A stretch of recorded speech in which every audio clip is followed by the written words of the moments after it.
परिश्रम करना पड़ता है, रात दिन दौड़ना पड़ता है, अलग अलग लोकेशन को कवर करना पड़ता है। तो आप लोगों ने भी बहुत कष्ट उठाया है। मैं आशा करता हूं कि मीडिया जगत के सभी साथियों का स्वास्थ्य अच्छा रहा होगा और पिछले एक आध सप्ताह का जो विराम मिला है उसके कारण भी अब आप फ्रेश होकर के फिर से मैदान में आए होंगे। तो 18वीं लोकसभा, और वैसे भी हमारे यहाँ व्यक्ति के जीवन में 18वीं इसका बड़ा महत्व होता है। एक नए कालखंड में प्रवेश करता है टीनेज समाप्त करके। ये 18वीं लोकसभा एक प्रकार से नई युवा ऊर्जा और कुछ कर गुजरने के इरादे वाली ये लोकसभा है और आजादी का अमृत महोत्सव के बाद का ये पहला चुनाव है। और एक प्रकार से वो 25 वर्ष हैं जो हमारे अमृतकाल के 25 वर्ष हैं और जो 2047 देश जब आजादी की शताब्दी मनाता होगा, एक प्रकार से उन सपनों को साकार करने का एक बहुत महत्वपूर्ण पड़ाव ये 18वीं लोकसभा है। साथियों, एनडीए सरकार को तीसरी बार देश की सेवा करने का देशवासियों ने आदेश दिया है, अवसर दिया है। मैं देशवासियों का फिर से एक बार ये अवसर देने के लिए हृदय से आभार व्यक्त करता हूं और मैं देशवासियों को विश्वास देता हूं कि पिछले 2 टर्म में जिस गति से देश आगे बढ़ा है, समाज के हर क्षेत्र में परिवर्तन साफ साफ नजर आ रहा है। 25 करोड़ लोगों का गरीबी से बाहर आना ये अपने आप में हर भारतीय के लिए बड़ा गर्व का विषय है और मैं देशवासियों को विश्वास दिलाता हूं कि 18वीं लोकसभा में भी हमारे 5 साल के कार्यकाल में भी हम उसी गति के साथ, उतने ही समर्पण भाव से देश की आशा आकांक्षाओं को पूर्ण करने में कोई कमी नहीं रखेंगे। आज सुबह एनडीए की मीटिंग हुई थी। एनडीए के सभी साथियों ने मुझे फिर से एक बार इस दायित्व के लिए पसंद किया है और सभी एनडीए के साथियों ने राष्ट्रपति जी को इसकी जानकारी दी और राष्ट्रपति जी ने मुझे अभी बुलाया था और मुझे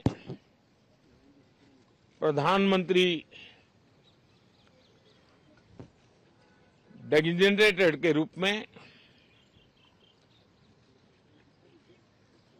काम करने एक नियुक्ति दी है और मुझे शपथ समारोह के लिए और मंत्रिपरिषद के सदस्यों के सूची के लिए उन्होंने सूचित किया है। मोटे तौर पर मैंने राष्ट्रपति जी को कहा है कि हमें 9 तारीख शाम को सुविधा रहेगी। अब बाकी डिटेल तो राष्ट्रपति भवन वर्कआउट करेगा और हम तब तक मंत्रिपरिषद की सूची राष्ट्रपति जी को सुपुर्द करेंगे। उसके बाद शपथ समारोह होगा। साथियों, सरकार एनडीए की एक प्रकार से एनडीए 1, एनडीए 2 और एनडीए 3 ये एक निरंतरता है और हमारे संकल्पों को लेकर के, सुशासन के प्रति हमारी प्रतिबद्धता को लेकर के और देश के सामान्य जन के सपनों को पूरा करने के प्रयास के रूप में इस निरंतरता को हम और अधिक ऊर्जा के साथ और अधिक व्यापक विजन के साथ आगे बढ़ाएंगे और समय सीमा में लक्ष्यों को प्राप्त करने का हमारा प्रयास रहेगा। 2014 में मैं बहुत नया था। मुझे अब एक लंबे समय तक इस कार्य का अनुभव मिला है, हमारी टीम को अनुभव मिला है और इसलिए हमारे लिए अब तुरंत ही काम को आगे बढ़ाना बहुत ही सरल रहने वाला है और इस अनुभव का लाभ भी देश की सेवा करने में मिलने वाला है। इन 10 साल के कार्यकाल के दरमियान भारत की वैश्विक जो छवि बनी है, दुनिया के लिए एक विश्व बंधु के रूप में भारत उभरा है, इसका मैक्सिमम एडवांटेज अब शुरू हो रहा है और मुझे पक्का विश्वास है ये 5 वर्ष वैश्विक परिवेश में भी भारत के लिए बहुत उपयोगी होने वाले हैं। दुनिया अनेक संकटों से गुजर रही है, अनेक तनावों से गुजर रही है, अनेक आपदाओं से गुजर रही है। ऐसी विकट परिस्थिति दुनिया ने बहुत लंबे अरसे के बाद देखी है। हर देश इन सारी समस्याओं के बीच अपने आप को बचाए रखना, बढ़ाते रहना, चुनौतियों का डगर डगर पे सामना कर रहा है। हम भारत वाले लोग, हम भारतवासी खुद नसीब हैं कि इतने बड़े संकटों के बावजूद भी हम आज विश्व की सबसे तेज गति से बढ़ने वाली इकोनॉमी के रूप में जाने गए हैं। ग्रोथ के विषय में भी दुनिया में हमारी वाहवाही हो रही है। अब एक स्टेबल गवर्नमेंट मिलने के कारण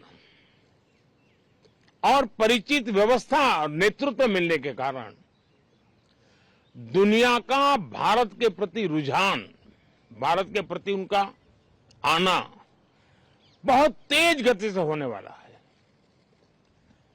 और मुझे विश्वास है कि देश के सभी राज्यों को इसका लाभ मिलेगा। देश की युवा पीढ़ी को सबसे ज्यादा लाभ मिलेगा।